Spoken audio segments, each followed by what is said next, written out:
Hau da Aharixe kaskoa. Mondragon Unibertsitateko 3 ikaslek proiektatu zuten eta bikaintasun ziurtagiria jaso zuen James Dyson Award nazioarteko diseinu lehiaketan. Eñauti Turbek, Maitane Mazmelak eta Egoitz Segurolak ez zuten espero euren txirrindularitza zaletasunak ohorezko aipamen hori ekarriko zienik. Lehiaketan, 18 herritako 500 proiektu bildu ziren. 15 besterik ez ziren iritsi finalera, eta Aharixe kaskoak txartelik lortu ez zuen arren, epaimaiak aparteko aipamena egin zion. Diseinu mailan dagoen txapelketa potente bada, eta bai, hori hartzuna bai daukela. Azkenean ideia bera, ze berrikuntza maila dauken. Eta gero hortik aparte, eko diseinua berlantzen da, eta azkenean ikusten dute ideia generala dela.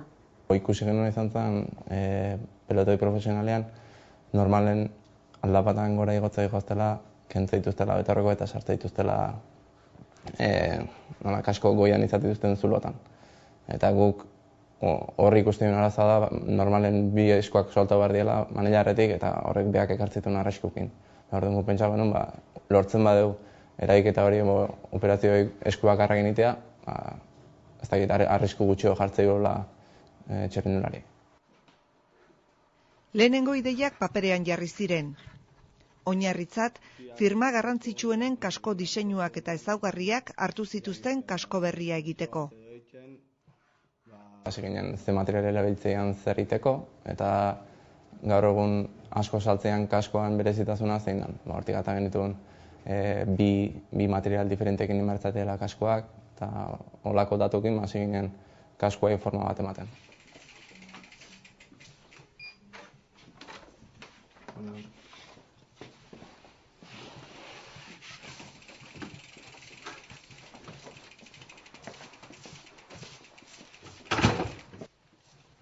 Proiektua ordenagailuan edo maketan aurkeztu zezaketen, eta bigarrenaren aldeko hautua egin zuten.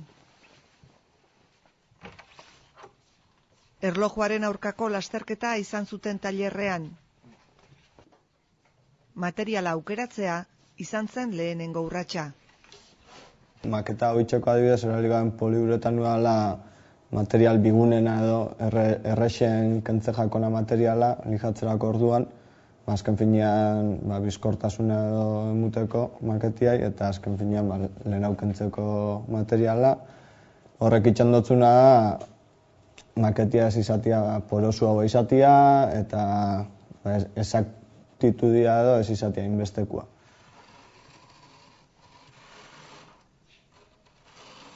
Kaskoaren barrualdea polistireno edatuaz egina dago.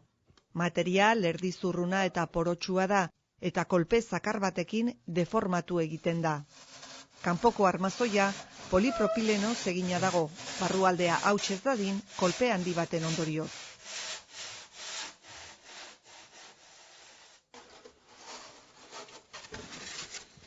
Txantilloia marrazu eta ebakitzeari eta lijatzeari ekin zioten 3 ikaslek behin betiko forma eman arte.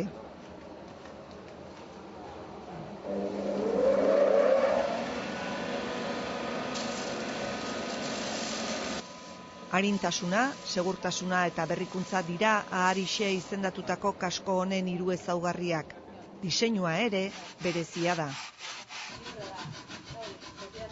Arintasuna gehien bat lortu dugu, zuluak handixak izaterakoan, horra hasiera baten inspiratu ginen, lehengo txitxonera kasko horrek zaukien formakin, azken finean oinarteko kasko guztia eukitzen dago zulo pilo bat, baina azken finean txikitsuagoak. Orduan guk injoguna zulo handixa bakein, eta holan material gutxi hau dauke, naiz eta kolpia jasotzeko nahikoa material euki. Lijatu, zulatu, margotu eta babesgarriak jarri ondoren, maketa prest zegoen. Maketa estetikoa zen, hau da, eredu soila. Horrek esan nahi du ezin dela erabili bere horretan. Maketa batek ez du kumplitzen seguridadeko zeak, da kanpo itxura bakarrik, eta materialak ez dira betetzen. Prototipo baten, kasko horrek, zuzenen balio du, bai kompetizioak, behintzat dago, homologatua.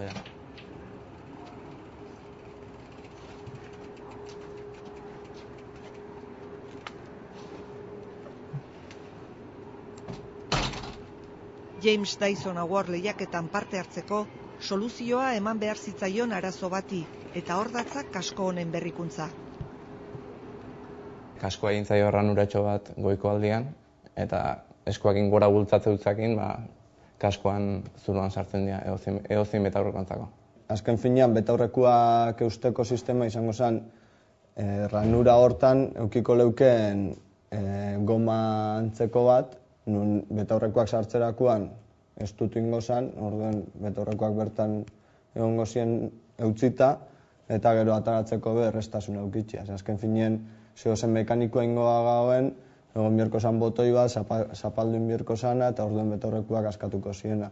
Orduen, erresteko hori guztia, goma bat izango zen, elastiko izango zana, eta bertan eutziko leukena. Gure kasuan ja publikauta dagoenez, ezin izango ginuke patentau. Ezin ideia hori saldu. Azkenean geratzen da, gure produktu bat, gure ideia bat baldin mazan moruan, baina librea, guztiz librea, edo norek erabiltzeko moduan. Kaskoaren ideiak ohorezko aipamena izan arren, proiektuaren egileek zaila izango dute kaskoa merkaturatzeko bidea.